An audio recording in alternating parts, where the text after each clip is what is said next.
Bem-vindos a mais um episódio do programa Pegos pelo Tráfego e hoje eu estou aqui com o Dr. Mário, direto do Instituto Mário Ferraz, cirurgião, palestrante, empreendedor, viajante. Como o Dr. Mário se apresenta? Se apresenta para o pessoal, doutor. Esqueceu de uma das coisas mais importantes. E pai de família aí. Pai. Pai de dois. Aliás, deixa eu aproveitar aqui para dizer, olha, eu me inspiro nos vídeos dos teus filhos tocando instrumentos musicais.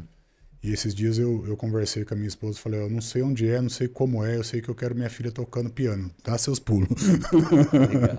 É muito legal. Não, depois se nós tivermos tempo, né, para falar aí da parte neurológica, é muito importante a criança ela começar um instrumento musical. Independente do que ela for exposta, do instrumento musical, isso vai gerar conexões cerebrais nela. E existem estudos que mostram que elas vão melhor em matemática e em comunicação na vida jovem, na vida adulta também. Então, é um facilitador de aprendizado pro jovem, ele tendo aprendido quando criança. Que legal. Bom, você pediu para eu me apresentar, Sim, né? conta pro pessoal, porque assim, ó, o programa, Mário, ele nasceu pra gente falar de marketing digital, de tráfego pago. É a única coisa que a gente não fala aqui. No final é isso. Mas no finalzinho eu vou te fazer uma pergunta, eu vou inverter para você fazer uma pergunta de marketing digital e a gente fecha desse jeito. Mas a galera quer saber dos negócios, do que as pessoas fazem, o que é que move o empreendedor no Brasil, as dificuldades, é isso. Tá certo. Então vamos lá, eu sou o Mário Ferraz, eu fui criado aqui perto em Americana, me mudei para Campinas. Na verdade, sou nascido em Campinas, mas antigamente as cidades da região, muita gente vinha para nascer, nascia na maternidade, era praticamente a única que existia aqui na região, e fui criado em Americana. Aos 17 anos eu voltei para Campinas para morar, para fazer a faculdade de medicina na Unicamp, onde eu também fiz a minha residência médica em otorrinolaringologia e cirurgia de cabeça e pescoço. Logo depois, acabei me mudando para o exterior, passei 4 anos viajando e me aperfeiçoando em cirurgia plástica da face e cirurgia crânio-maxilofacial. Basicamente, cirurgia crânio-maxilofacial é aquela que trata das deformidades. Eu gostava muito de tratar deformidade infantil, lábio leporino, e a plástica facial é aquela especialidade, né, que cuida, ou ramo de algumas especialidades, que cuida da parte estética e também reparadora em tecidos mole, da face, do nariz, da orelha.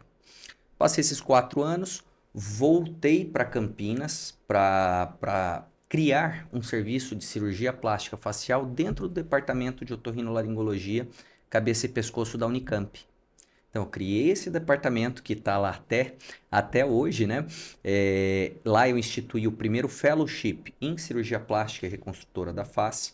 Fiquei até 2014 e após isso eu comecei... As coisas não começam certinho, né? Elas começaram a se misturar um pouco antes com palestras. Comecei a ser convidado para palestras tanto no Brasil quanto fora do Brasil e achei que era hora de começar algo próprio, né? Foi aí então que eu transferi todo esse serviço de plástica facial para uma clínica, a clínica Mário Ferraz, que depois se transformou em Instituto Mário Ferraz. Eu acho que a gente depois vai passar por isso aí, explicar essa mudança, sim. E hoje eu tenho esse instituto com outros profissionais trabalhando e sendo orientados por mim. São todos fruto desse treinamento que eu dou. É um treinamento de 1 ano, que é o fellowship mais restrito, um treinamento de 1 ano. E hoje eles estão trabalhando comigo e sob minha supervisão no Instituto Mário Ferraz. Também tenho um braço acadêmico, né, com cursos grandes e também com mentorias menores. Eu acho que depois nós vamos explorar um pouco mais em rinoplastia, em cirurgia plástica da face, que é a minha área de expertise. Mário, eu falo com muito médico no meu dia a dia, eu atendo muito médico e eu já falei algumas vezes que o médico ele gastou tanto tempo estudando na vida dele que ele sabe fazer pouca coisa além da especialidade dele ali. Tem dificuldade na área financeira, administrativa, tem dificuldades em outras áreas. E de vez em quando aparece um médico que é empreendedor. Você é um médico empreendedor, é um cara diferente dos outros. Da onde vem essa veia de negócio, de transformar uma clínica num instituto, um serviço público numa clínica? Da onde vem? Eu acho que é muito da vontade de transmitir o conhecimento. Eu tive alguns mentores na minha vida. O primeiro deles foi meu pai. Meu pai é um clínico, um cardiologista em Americana, que é o melhor clínico que eu já conheci na minha vida, tá? Mesmo tendo passado por vários serviços e conhecido muitos médicos, ninguém é tão bom clínico quanto ele, aquele que até pelo cheiro consegue fazer diagnóstico. Só que ele também tem uma veia empreendedora. A veia empreendedora dele é o mercado imobiliário. Então, desde cedo, ele sempre falava para mim, Mário, você tem que ter duas pernas, não adianta você ter uma perna só. Uma outra frase dele, você precisa ter o aplauso, mas não esquecer da bilheteria.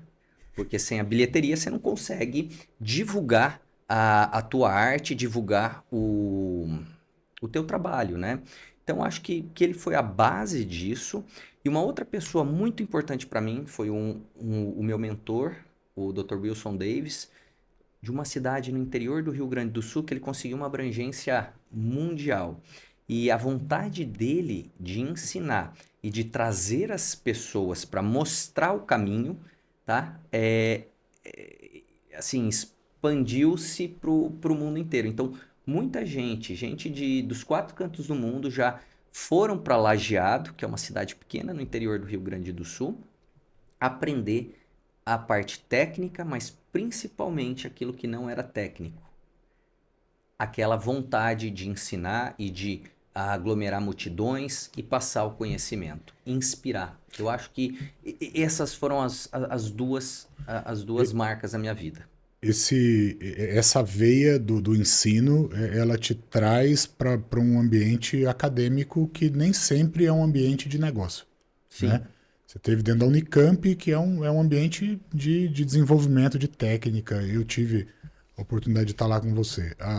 Sair desse ambiente para ir para um ambiente comercial, para a própria clínica, para ter o teu padrão de atendimento, foi um desafio muito grande? Na verdade, quando eu voltei dos Estados Unidos, eu já estabeleci a minha clínica em 2009, concomitantemente com o trabalho na Unicamp.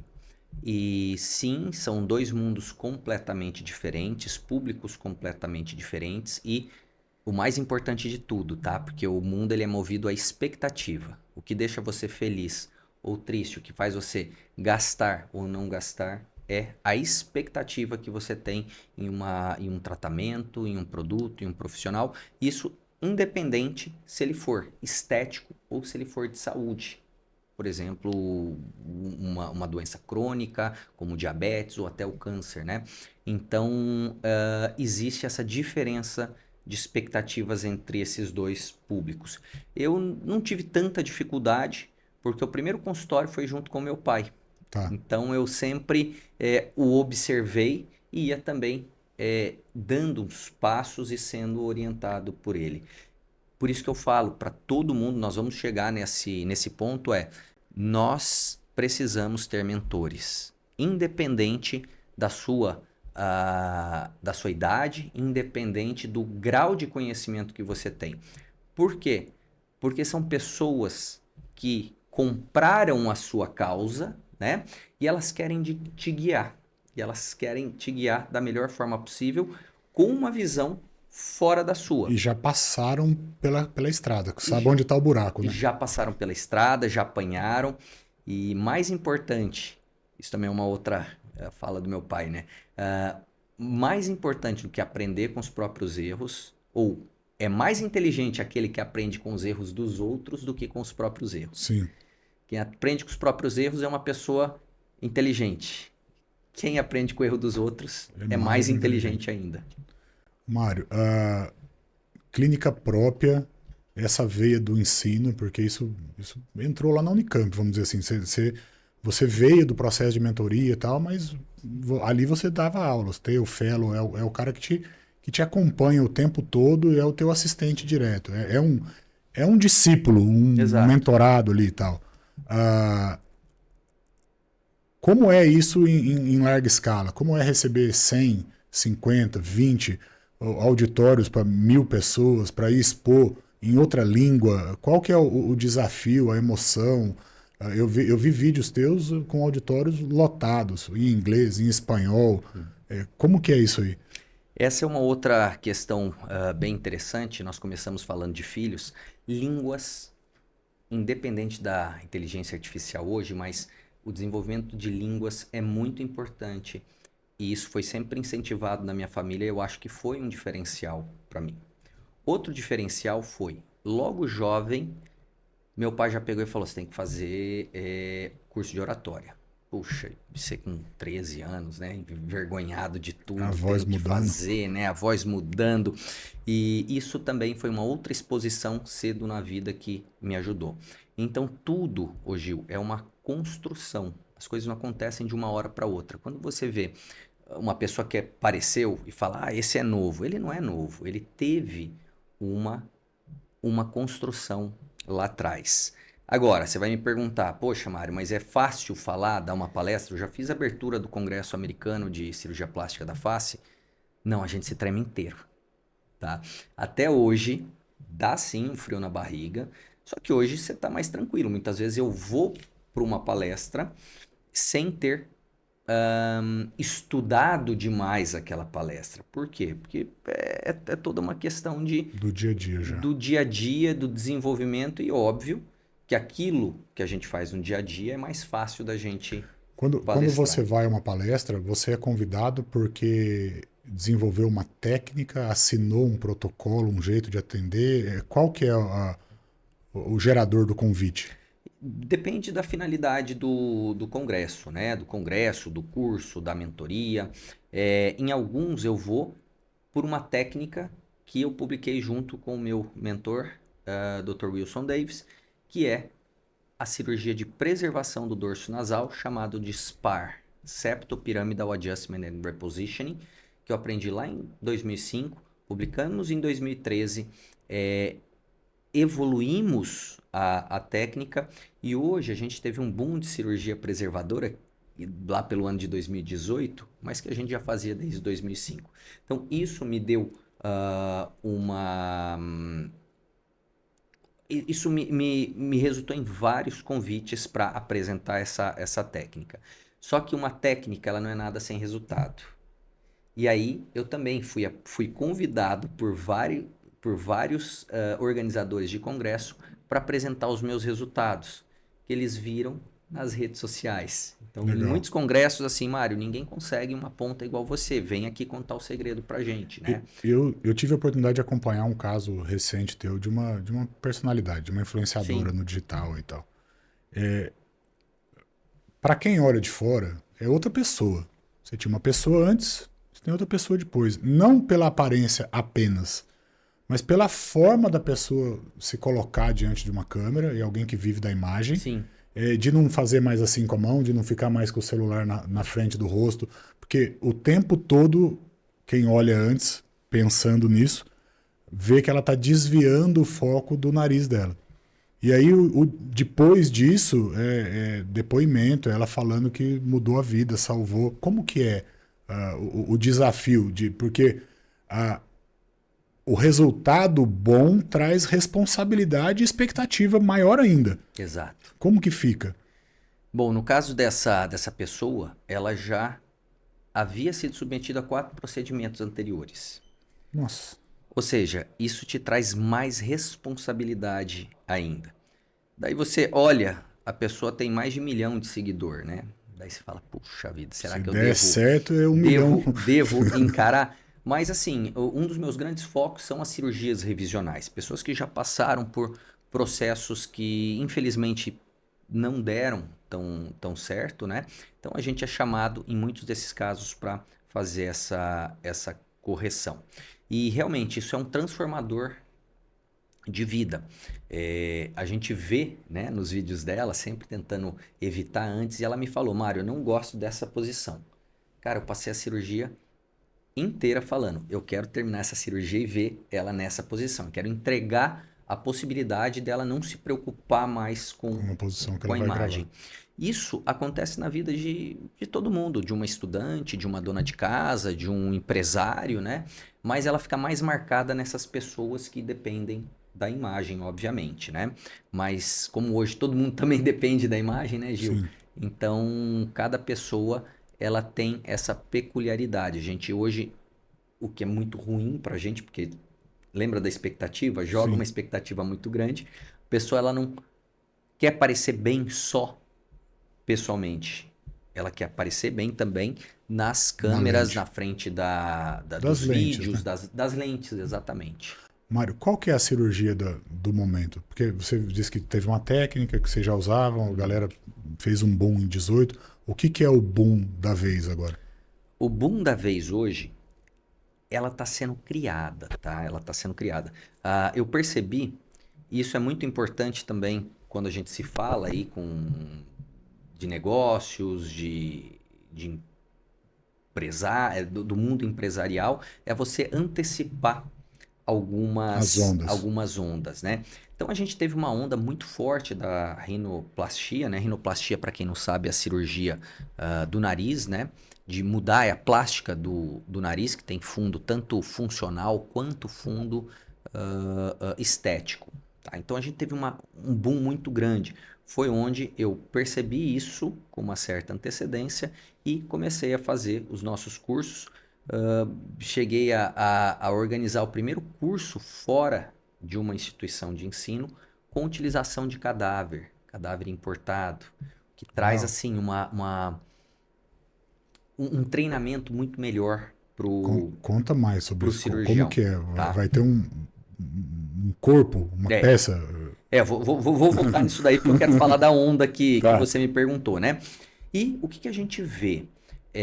A gente vê quase que uma saturação desse mercado. É óbvio que os grandes, que as grandes autoridades, elas ainda giram o teu negócio, o próprio negócio, mas a gente vê que essa população que já se acostumou com a cirurgia, ela está envelhecendo. Tá. E a procura começa primeiro por um rejuvenescimento do olhar, mas isso necessariamente vai passar por um rejuvenescimento total da face. Então a gente está no momento em que nós temos um aumento muito grande da cirurgia do rejuvenescimento do olhar e o futuro que já está batendo a nossa porta é o facelifting. Então, o que eu tenho que fazer? Eu tenho que preparar esses cirurgiões, esses mentorados, essas pessoas que já confiam em mim para ser um guia no seu aprendizado. Nós temos que preparar essas pessoas também para esse mercado atual e o novo mercado que está por vir. Nesse novo mercado, você conseguiu desenvolver uma técnica, que a gente pode dizer uma técnica sua, que traz um efeito natural, alguma coisa nesse sentido ou não? Ainda não. Não, na verdade, são técnicas associadas que buscam a naturalidade. Tá. Tá? Quando a gente fala de rejuvenescimento, né, nós queremos trazer essas estruturas mais próximas para o que elas eram há muito tempo atrás. Uhum. Então, o que é a naturalidade? Né? Como uma pessoa envelhece, por exemplo? Ela envelhece perdendo volume facial, então nossos ossos eles vão sendo reabsorvidos. Uhum. A gente vai tendo um afundamento dessa região aqui da face, principalmente acima dos dentes e abaixo dos olhos. Então, a gente vai diminuindo. Então, a gente perde volume. A cabeça de uma pessoa aos 25 anos é diferente do volume da mesma cabeça aos 65 anos. Então, o primeiro pilar do envelhecimento é perder volume. O segundo pilar é, porque nós perdemos volume, nós também vamos ficando com excesso, com A frouxidão. pele vai sobrando. É como uma pessoa que emagreceu. A Tá. roupa, ela tem sobras, né? E aí que você vê os sulcos mais profundos, os jaws, que são aqueles bulldogs, a papada. E esse é o segundo pilar. O terceiro pilar é o pilar da pele. Então, a pele de uma pessoa mais velha, ela tem mais manchas, ela tem mais rugas estáticas, ela tem mais rugas dinâmicas, e nós temos que também oferecer uma abordagem nisso. Então, baseado nesses três pilares, o que a gente faz é uma ou mais cirurgias associados a procedimentos para a gente aumentar o volume aonde a gente precisa. Tá? Um erro é depender só do volume, que é o que está acontecendo hoje com os preenchedores, harmonização facial. Fica tudo com cara de robô. Porque o pessoal, os profissionais tentam corrigir tudo com aquilo que eles têm na mão, que Tá. é o aumento de volume. Só que a gente tem o máximo disso, né? E depois a gente tem que trabalhar no outro pilar, que é o ajuste dessas estruturas. Aí surgem as cirurgias como a blefaroplastia, a elevação de sobrancelha, o facelift, que hoje está...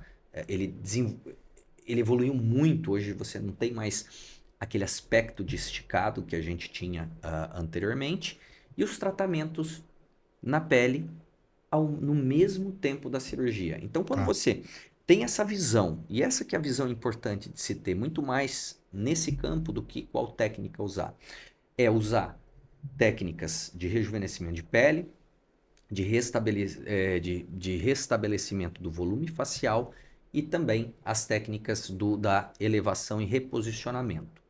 A gente também abriu um campo muito interessante que é o da medicina regenerativa. Então, em toda cirurgia que a gente faz, a gente usa algum componente da gordura, tá? Onde tem as células mãe, as células totipotentes ou as células tronco, e a gente consegue colocar isso em diversas camadas da face.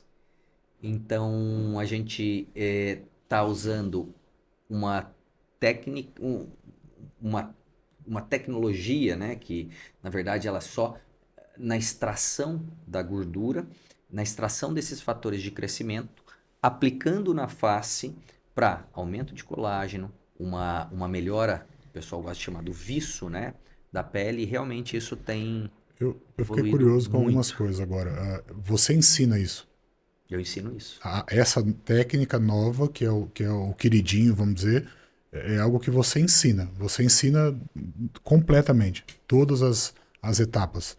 A gente ensina todas as etapas e aí a gente também ensina a parte de gestão, tá? Porque Essa não é uma, adianta nada você saber tudo isso se você não conseguir vender, se você não conseguir colocar isso em prática também. qual é a classe médica ou não médica que vem para aprender isso e transformar isso num negócio novo? O que é que o cara fazia e aonde ele estava preso e para onde ele vai depois? Todos os nossos cursos são voltados para médicos. A Ok? gente tem na clínica outros profissionais, como fisioterapeuta, em que a gente está no plano, tá? No plano aí para 2026, tem um curso voltado a esses profissionais. Mas isso é da minha fisioterapeuta Para para as eles. outras, Uhum. para as outras profissionais de saúde. Já que eu não posso ensinar e dar aula de temas médicos para pessoas não médicas. Gostaria muito, porque Tá. em termos de negócio isso ia ser Para bem os interessante. dentistas ia ser um estrago. Mas eu não posso isso Tá. pela ética da profissão. E também pelo tema, né? Ser um tema médico, ser procedimentos médicos que dependem também de uma Vamos base deixar uma de porta aberta aqui conhecimento. para a gente falar do risco de fazer algo desse tipo com um profissional não médico. Tá, Tá? podemos falar disso daí. O treinamento é para médicos. Qual médico? Onde que o cara tava para virar um cirurgião plástico, vamos dizer Tá. assim? Esse cara, ele tem algumas portas de entradas, né? As pessoas que frequentam aí as nossas mentorias, os nossos cursos. Ele é um otorrino, ou ele é um oftalmologista, ou é cirurgião de cabeça e pescoço, ou é cirurgião plástico. Ok. Ele pode estar em início de carreira e quer aprender essas técnicas que ele não teve durante a formação dele. Ele quer aprender. Ele pode ser um pouco mais velho e querer se atualizar, só que ele tem uma dificuldade grande de se atualizar com os pacientes dele. tá? É difícil um médico que já tem os seus próprios pacientes, que já tem bons resultados, mudar a técnica, né? Ou adicionar outras coisas à técnica. É aí que a gente vai para quase que pegar na mão, Uhum. ensinar como estudar, por onde estudar, o que fazer, pegar o cadáver, É aí que entra o cadáver. é aí que entra o cadáver. Você ficou curioso aí pra saber esse negócio do cadáver. Agora nós vamos falar de cadáver, cara. Certo. Como que É é aí isso aí? que entra o cadáver. O cadáver, alguns dos nossos treinamentos têm o cadáver, né? Esse cadáver, ele é importado, Uhum. é congelado, Uhum. é doado lá nos Estados Unidos. Todos os cadáveres são americanos, tá? Tá. Todos vêm, tudo passa pela alfândega, passa pela Receita Anvisa e tudo mais. Federal, passa tudo. Ele tem quase, na medicina nunca se pode falar 100%, né? Mas ele é verificado, né? É feito vários exames que incluem todas as doenças transmissíveis, ou as principais doenças transmissíveis, até algumas doenças transmitidas por prions, que são aquelas doenças que de vez em quando aparecem, tipo a doença da vaca louca, Tá. Creutzfeldt-Jakob, outras doenças, até o Covid, né? Então, é uma peça que eu brinco, né? Quando eu vou dar esse treinamento, eu falo assim, pessoal, é mais perigoso Você passar você alguma coisa passar pra para ele. ele do que ele passar para você. E por que que é importante esse treinamento? Ele é importante porque é melhor você treinar algo que você não domina no cadáver do que você treinar numa pessoa em vivo, no seu paciente, né? Ah, eu escutei essa técnica no congresso, deixa eu testar nessa paciente. Isso não soa muito E fazer com a mão na massa com alguém acompanhando o processo sem o risco de causar dano. É isso, né? o dano que ele vai causar no tecido do cadáver. E, e é para isso que ele está lá, né? Para Para o desenvolvimento o médico. desenvolvimento médico e científico. Foi para isso que essa pessoa lá nos Estados Unidos acabou doando o Ô, seu Mário, corpo. o pessoal nas faculdades não tem acesso a esse tipo de conhecimento? Não é comum? O conhecimento hoje ele é muito complexo e ele evolui muito. Então, o que se aprende na faculdade, quando o cara ele começa a profissão dele, Já ele já mudou. está desatualizado. Muitas vezes esse cara ele passa por boas residências, mas o professor dele que está na residência, muitas vezes ele não está utilizando as técnicas e as práticas mais modernas. Por quê? Porque o conhecimento está sendo feito agora, nesse momento. E qual que é a sua vantagem, Mário, em relação a isso? É porque a gente tem conexão no mundo inteiro. O dia inteiro a gente está conversando com alguém de ponta dentro dessa área da cirurgia plástica facial. Que se tornaram amigos, que se tornaram padrinhos de casamento, que se tornaram, assim, íntimos, né? Dentro dos teus treinamentos hoje, o que mais você recebe aqui são médicos, são otorrinos, são cirurgiões plásticos, é o cara da meia fase na carreira, o cara que está começando, qual que é o Tem maior... de tudo, mas o grande player, né, a pessoa que vem e que compra esse treinamento é a pessoa que começou a sua jornada, a sua clínica, e ele já percebeu que para você ter alguma coisa no mundo, isso custa dinheiro.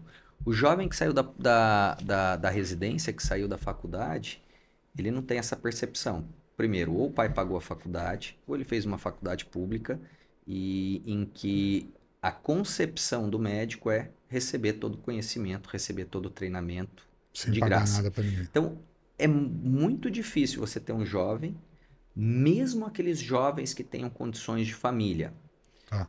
destinar uma certa quantia de dinheiro para se aperfeiçoar. É mais fácil essa pessoa que já percebeu isso, que percebeu as limitações das técnicas que eles estão utilizando, ou percebeu que precisa de informações a mais para se desenvolver, é mais fácil essa pessoa fazer o investimento do que o jovem.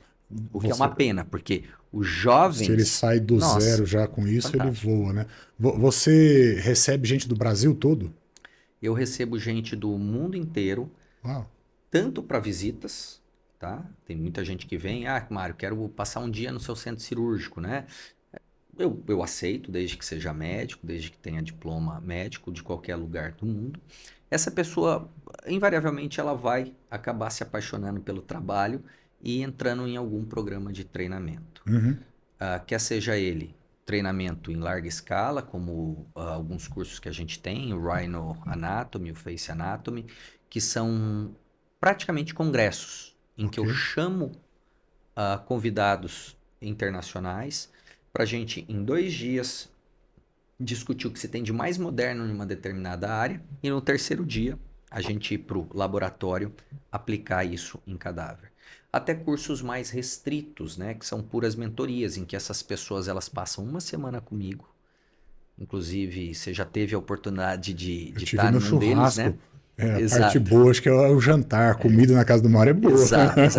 Em que eu literalmente, assim, eu trago esse pessoal para dentro de casa. Para morar dentro, para ficar com você uma semana. É uma semana, das 7 da manhã às 9 da noite, em que, quando a gente acaba os afazeres científicos, a gente vai para casa, em que nós vamos desfrutar de um jantar e, ao mesmo tempo, discutir e preparar o que aconteceu no as dia cirurgias e ver o dia seguinte. do dia seguinte. E aqui tem uma outra quebra, também em relação à família, né? Muitas pessoas já me perguntaram, pô, Mário, mas você leva esse pessoal dentro da tua casa? Eu levo. São médicos com pós-graduação que estão procurando um diferencial e pagaram por isso. Ou seja, é aquela pessoa, poxa, ela é diferente. Ela está disposta a... Ela é diferente. seguir. Então, eu quero que o meu filho tenha contato. Então, um dos dois sempre, quando toca a campainha lá, que vai receber. E é muito interessante porque você pega o Heitor e a Donatella falando assim, né? Elas já abrem e já falam assim, olá, que tal? Olá, que tal? Porque uma grande parte é estrangeiro, né? Uhum. E então isso é muito importante, tá? Então trazer para casa é um ganho para os alunos que ficam mais perto de mim, mas também é um ganho meu que mostro para os meus filhos o que eu faço, aquelas pessoas, como aquelas pessoas chegaram até a gente. Então é uma coisa bem interessante. Nesse processo de uma semana, o aluno ou o mentorado ele vai operar várias vezes. Não é ele que opera. Tá. Quem opera sou eu. Uhum. Tá? Ele vai operar o cadáver. Ok. Tá?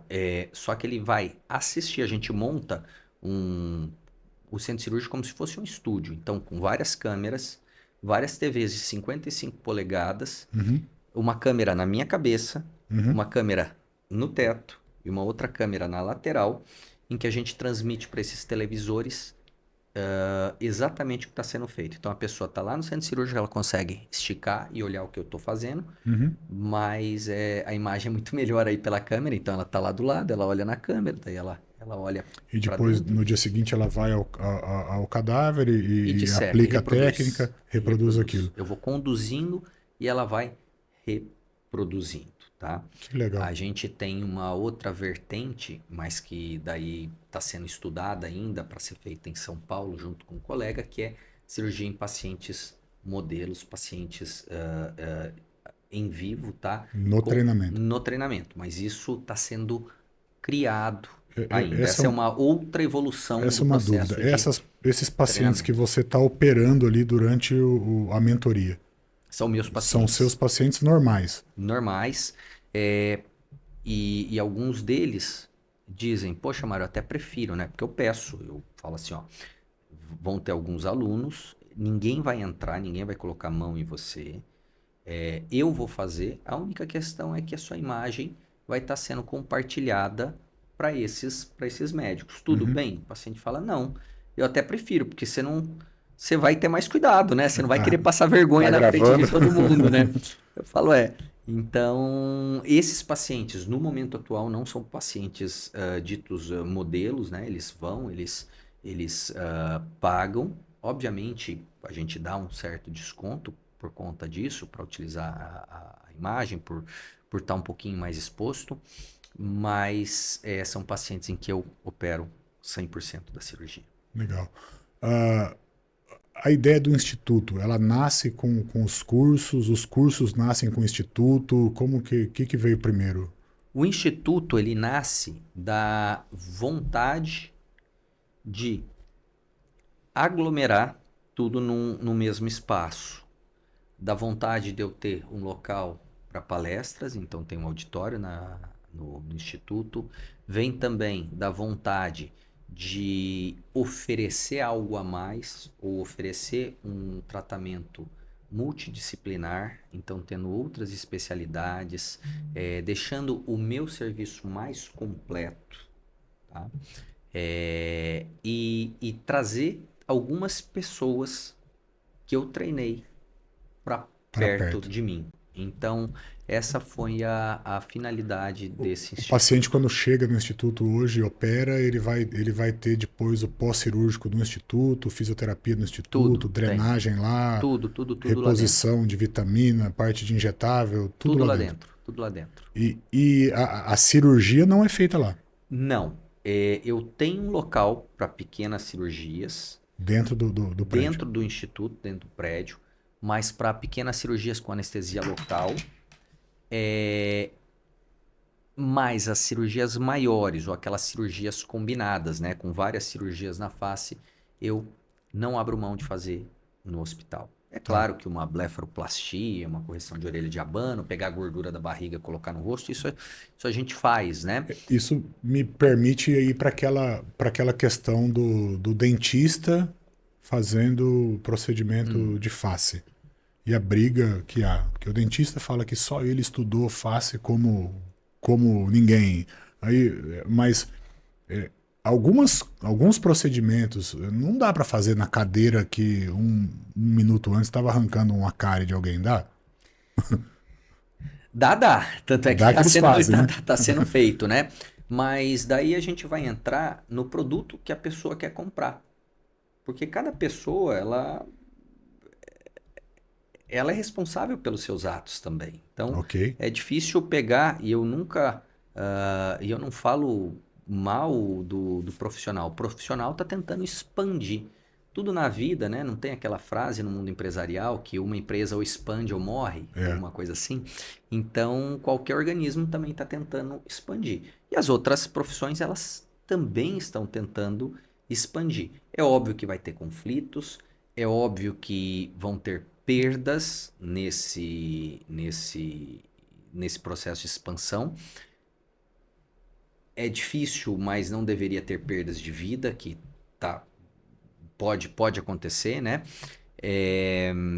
Mas é um tema bem sensível esse daí. Eu entendo completamente o movimento dessas outras profissões. Eu entendo que tenha público que esteja disposta a se arriscar ali. Em troca de algum benefício, mas nós temos um outro público, tá? Que é aquele público que quer segurança. Qual é o risco de fazer um procedimento de rinoplastia num consultório odontológico? O risco de se fazer primeiro, o ideal, quando você faz uma cirurgia grande, né, como uma rinoplastia ou um facelift, a pessoa ela tem que ser estudada e estar nas melhores condições de saúde possível. Afinal, a cirurgia é um estresse. Essa semana mesmo eu cancelei uma cirurgia porque a paciente tomava um antiagregante plaquetário, uma S, e não tinha dado o tempo ideal. O tempo é de no mínimo 7 dias. Ela estava com 6 dias. Eu falei, eu não vou arriscar. Tá? Não vou arriscar mesmo estando no hospital. Então, primeiro, você tem que certificar que o paciente ele esteja nas melhores condições possíveis, e mesmo os pacientes nas melhores condições possíveis, ele tem que encontrar um ambiente em que ele tome uma sedaçãozinha de início para ficar um pouco mais calmo, até tomar anestesia, que pode ser geral ou local, tá? Em um ambiente mais seguro. Mário, mas pode dar certo fazer na na cadeira aí do dentista, da forma como está sendo feito? Pode. Se não acontecer nada, Se der pode. tudo certo, E a pode. maior parte dá certo, tá? Há uma pequena chance de dar errado. Só que se o paciente tiver algum problema, e o problema não é no que ele está fazendo no nariz, porque você pode arrancar o nariz. No passado, isso era utilizado como punição para infidelidade no Oriente Médio e também para pessoas assim, para pessoas que para assaltos, né, para ladrões. Isso era usado como uma punição e você pode arrancar o nariz da pessoa, escalpelar uma pessoa e ela continuar viva sem problema nenhum, feito isso em qualquer lugar, né, como era feito no passado. Mas o grande risco é quando algo sai do controle na parte do funcionamento do paciente. Se você está num consultório odontológico ou de outros profissionais, é diferente do que se você estiver num hospital ou num centro cirúrgico que tem esses recursos com outros profissionais para ajudar. Então é uma questão mais de segurança. De cuidado. Dentro do instituto hoje, algumas pequenas cirurgias, ok, faz lá, mas quando... Eu faço pequenas cirurgias com anestesia local, tá? Então, uma blefaro superior, pega um pouquinho de gordura da barriga para colocar. São questões assim que o paciente ele tá bem acordado, bem desperto. Eu ouço muito a respeito de blefaroplastia hoje. É algo que tá despontando? É o que nós falamos, assim, de quais são as ondas, né? Tá. A onda vai estourar lá no facelift, né? Então, mas a blefaroplastia, ela veio antes. É o começo. É o começo. É o início da busca do paciente pelo rejuvenescimento. Legal. Mário, a gente vai seguindo para o final aqui, a gente repete umas perguntas para todo mundo, mas eu ainda queria entender um pouquinho mais do Mário empreendedor. Hoje, além da medicina, aonde mais você está olhando? Você já está na medicina atendendo, na medicina ensinando. O que mais que você está vendo como homem de negócios? Eu estou vendo tô dando uns passos que eu ainda tô tateando, né? Pisando, colocando meu pé na água, que é numa criação de novas clínicas, Ok. tá? Mas isso ainda está só no embrionário. Tá? Ainda estamos fazendo estudos, estamos indo bem devagar em relação a isso. E também na área de investimentos do mercado financeiro. Tá. Então, desde 2015 eu tenho um assessor financeiro que me auxilia, a gente troca muita ideia e o objetivo é você também se tornar dono das pequenas empresas aí, ou das grandes, perdão, ser pequeno proprietário de grandes empresas na Bolsa de Valores e isso me gerar alguns rendimentos periódicos, né? Também tive a minha parcela à disposição em criptomoeda. Então, esses são... O médico precisa estar olhando para isso, né? Precisa, né? Precisa. E geralmente não tá, né? Geralmente não tá porque, cara, a medicina é dura. Ela não é fácil. Se você vê que uma pessoa, ela dedicou... Eu entrei na faculdade com 17 anos. Fui acabar minha formação com quase 35. Cara, são 17 anos no mínimo aí de estudo, de abstinência de algumas questões, né? O que eu passei a minha juventude, outros jovens passaram de uma outra forma. Mesmo dentro da medicina, se você quiser fazer um caminho assim de ponta, ela é mais árdua ainda.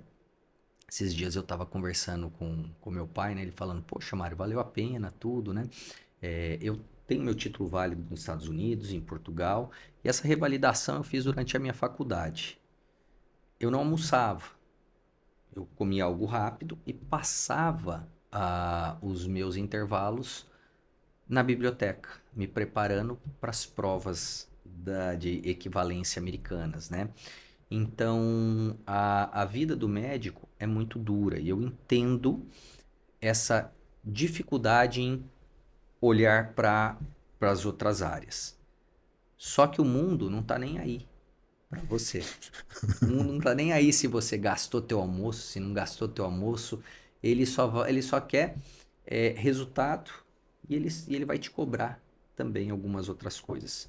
A vida do médico de ponta, eu digo que hoje está se equivalendo de um jogador de futebol.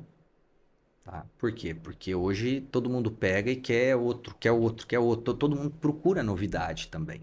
Então, o nosso desafio é ensinar, perpetuar o nosso conhecimento, deixar um legado e, do ponto de vista individual, ser igual ao Cristiano Ronaldo. Se Jogar por cuidar muito tempo. por muito tempo, cara, por muito tempo. E para isso precisa manter físico, precisa manter atualizado, precisa girar. É o que a gente estava conversando outro dia. A gente não pode parar, porque se a gente para, Vai ficando, vai na próxima partida você tem uma lesão. O Mário de hoje, olhando para o Mário de lá de trás, o que o Mário faria diferente? Mandar um recado para os novos aí. O que você faria diferente? Cara, eu acho que eu aproveitei muito assim a minha formação, mas eu acho que eu teria aproveitado com mais alegria ainda, porque o tempo passa. Poxa, eu tenho 48 anos, tô quase chegando aos 50. Parece que foi ontem que eu recebi a notícia da minha aprovação. Na Unicamp. Passei. Então, as coisas acontecem muito rápido. Então, aproveitar cada ciclo da vida, fazer da melhor forma possível.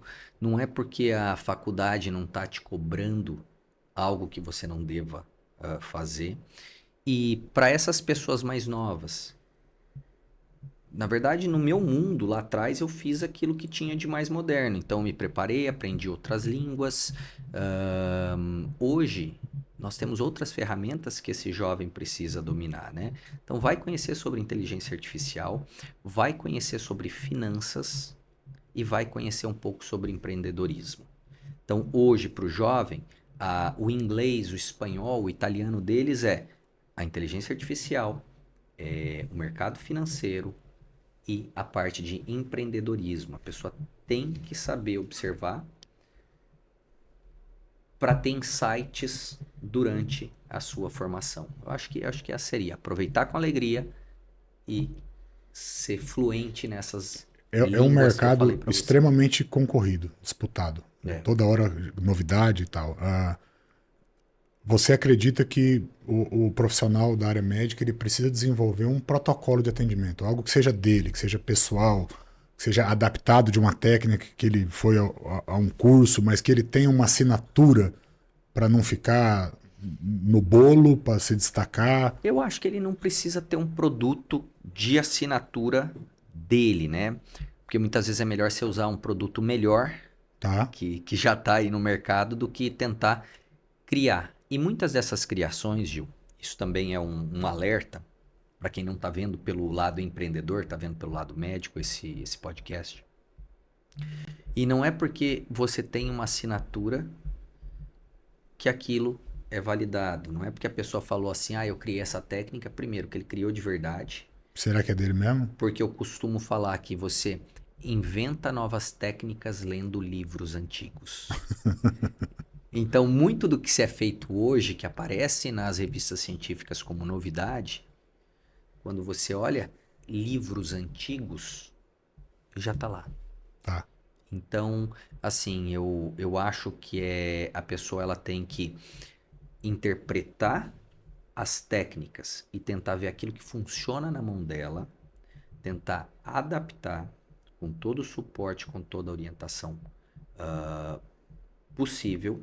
Isso vai ajudar ela a entender melhor o que ela vai fazer e os benefícios que ela pode gerar. E para a pessoa que está comprando um serviço médico, o mais importante é ver a consistência desse cirurgião, a consistência desse médico.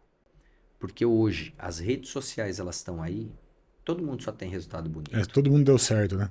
Todo mundo deu certo. E todo mundo tá feliz todo dia.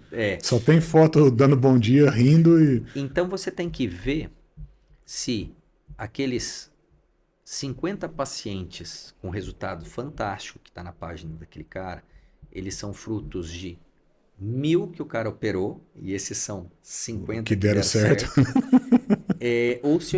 Ou se esse profissional ele tem uma consistência de resultados. Tá, Às vezes ele tira 10, mas também ele nunca tira abaixo de 8, tá. tá? Em que ele tem uma Legal. consistência de bons resultados. Por quê? No final, você tem que estar prezando pela segurança.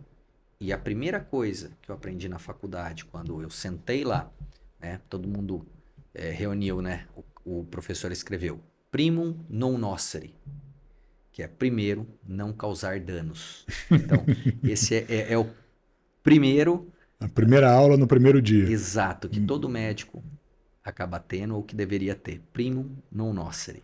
Ou seja, é a gente se atentar para a segurança. Mário, manda um recado, mas é assim, ó, isso me ocorreu agora. A gente não faz isso com todo mundo, não. Tá.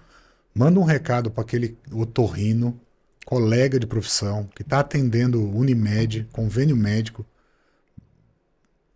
cansado do que faz, de saco cheio da fila, da sala de espera, da loucura de ter que atender convênio e consulta a valores de convênio, e que nunca nem olhou para a possibilidade de evoluir para o lado da cirurgia plástica, né? Porque a gente lembra do otorrino para fazer desvio de septo. Sim, mas muitas vezes para esses colegas, eles não têm que evoluir para a parte da cirurgia plástica, ele não precisa migrar.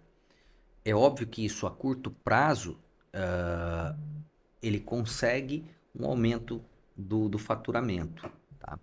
Só que ele não vai conseguir se ele mantiver todo o entorno dele igual. Então, primeiro ele precisa mudar. Ele não precisa ir para a cirurgia plástica. Primeiro ele precisa mudar aquele entorno. Não adianta nada ele aprender, assim como eu já tenho vários alunos que não dão o passo da mudança, eles vêm aprender a técnica, eles tentam aplicar aquilo naquele consultório, que é um consultório lotado, com atendente. Não muda a embalagem. Não muda o atendimento do paciente. Tá. É aquela recepcionista de cara feia, que nem olha para os olhos Quatro do pacientes paciente. no mesmo horário. Então, a primeira coisa, o primeiro recado para essa pessoa é: tente sair de onde você está, né? Fazer um zoom out, tentar observar o seu atendimento. Muitas vezes, conversa com alguém que tem expertise em atendimento. Tá? Em venda. Esse é o primeiro passo de todos. Ok. E obviamente que aqueles que quiserem se enveredar para os caminhos da plástica facial, que é uma área bem estabelecida dentro do otorrino, dentro do oftalmo, dentro da cirurgia plástica, aqueles que quiserem se enveredar para a cirurgia plástica facial, podem contar comigo aí para pegar na mão. Num primeiro movimento, ele tem a geração de demanda na sala de espera dele já, ou não? O otorrino. Ele tem gente chegando ali o tempo todo. Ele já tem gente. Como a gente sempre fala, né? Tem o poder quem tem o consumidor, né? Sim. Ele já tem o consumidor. Já está lá. Ele já tem o consumidor, ele já tem a confiança. A única coisa é que ele precisa vender o que ele vende de uma maneira diferente. O cara que tem todo mundo hoje está acostumado ou está se acostumando a ser bem atendido nas outras áreas da vida. Restaurante, atendimento em loja, todo mundo já quer algo prazeroso de estar, né?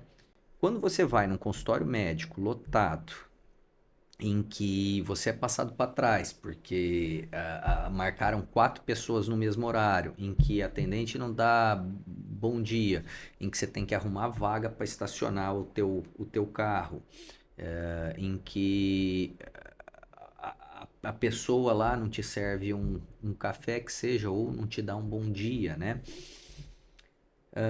Essa pessoa ela não vai ficar lá, ela pode até aturar, mas se aparecer alguém que seja bom ou que resolva aquele problema dela, mesmo que ela tenha que pagar um pouco a mais, mas que dê um ambiente mais confortável, ela vai migrar, com certeza. Mário de 2025 mandando um recado pro Mário de 2035. Puxa vida. Olhando 10 anos para frente. 10 anos para frente, vamos lá. Coloque mais as coisas que você escreve em prática, ou as coisas que você imagina em prática. Fortaleça as pernas para proteger o teu joelho. Eu acho que isso é fundamental. E também o que se tem de estudos é que pessoas na terceira idade que têm mais força em membros inferiores, elas têm menos demência e elas têm uma longevidade maior. Então, fortaleça as pernas. Fortalecer as pernas aí, tá? É ruim, né? Principalmente o homem não gosta, mas fortalecer bem as pernas. Comer melhor.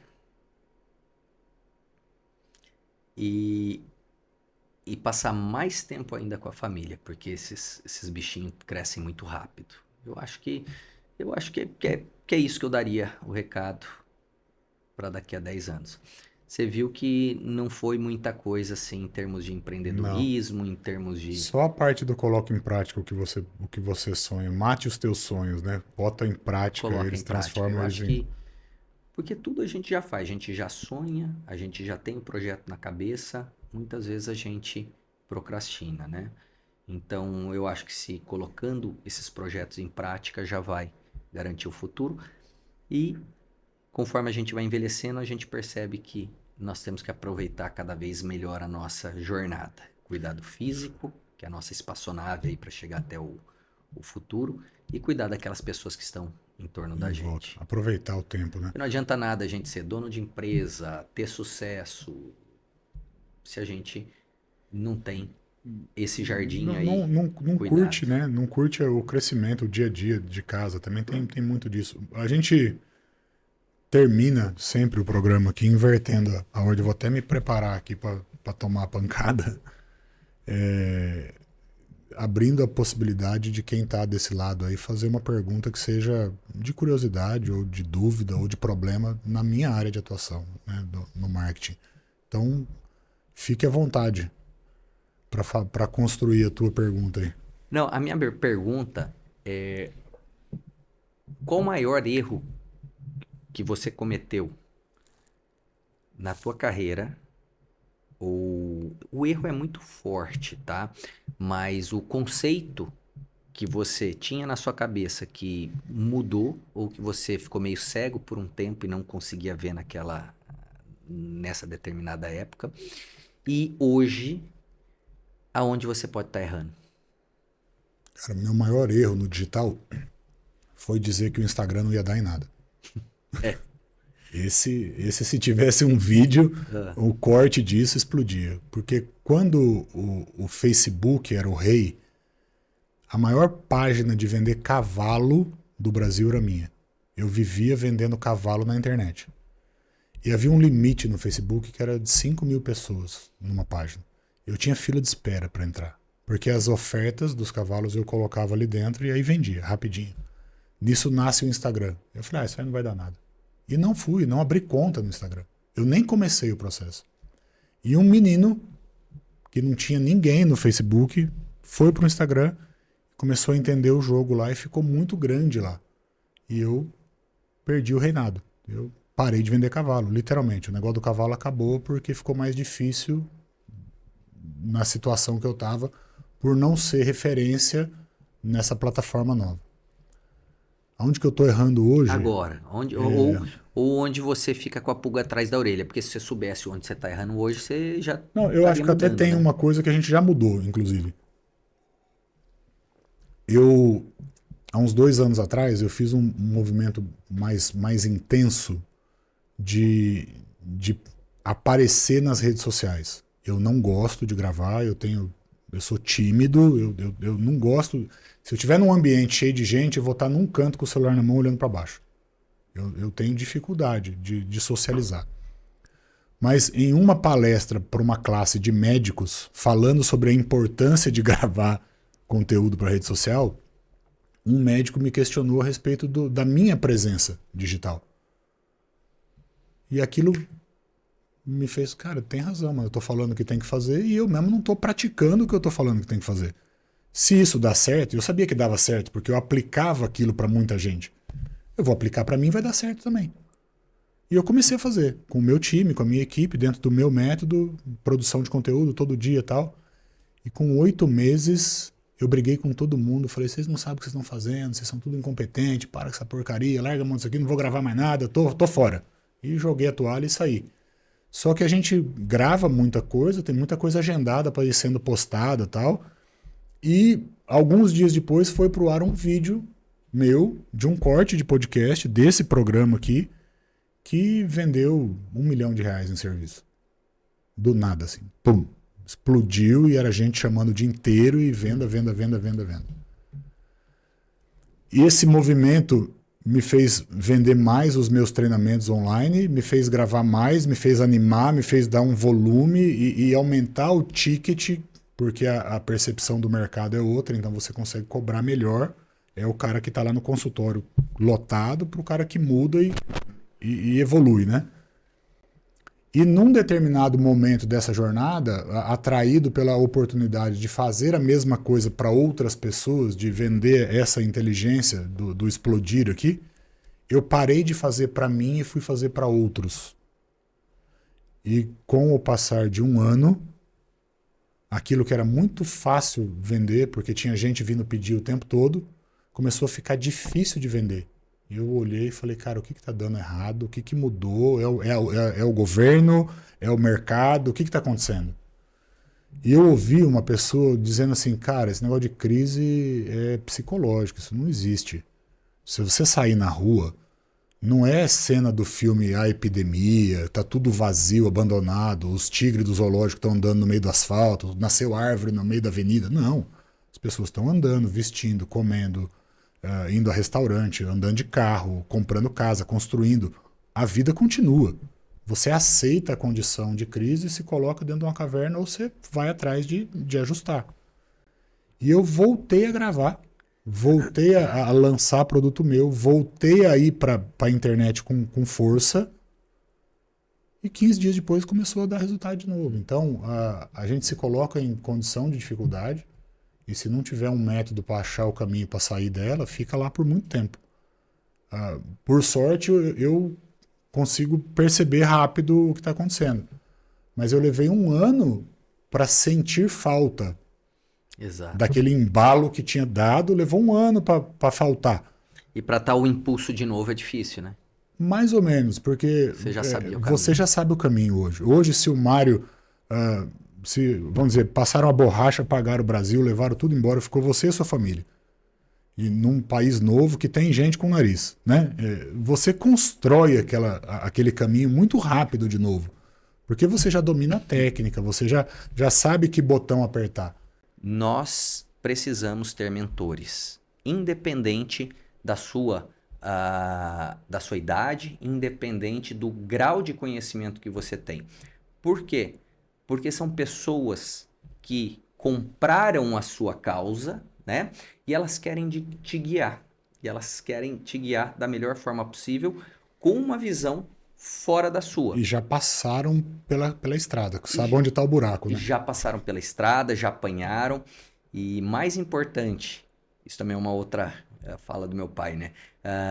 Mais importante do que aprender com os próprios erros, ou é mais inteligente aquele que aprende com os erros dos outros do que com os próprios erros. Sim.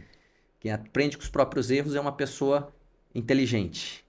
Quem aprende com o erro dos outros é mais inteligente ainda. Então, quando a gente decidiu e como grupo econômico percebeu que a minha exposição digital é que vende para o grupo todo, e os sócios disseram, olha, você precisa ficar focado em vender o teu.